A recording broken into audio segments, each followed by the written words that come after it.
وعده دادن سفره ها رنگین شود، مرهم زخم دل غمگین شود.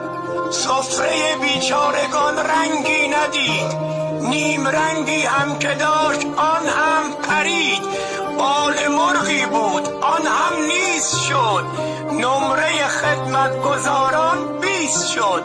مستاجرها صاحب خانه شدند، از اتاقی وارد لانه شدند.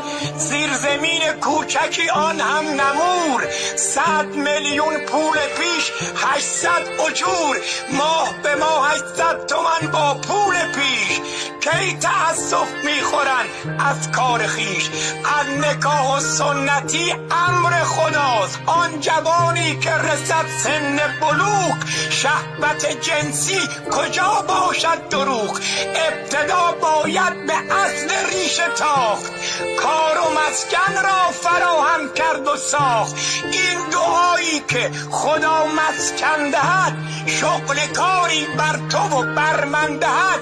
این دعا از ریشه و بن اشتباست، کار و مسکن کی کجا دست خداست. کار و مسکن را خداوند داده است، دست مسئولین وقت افتاده است.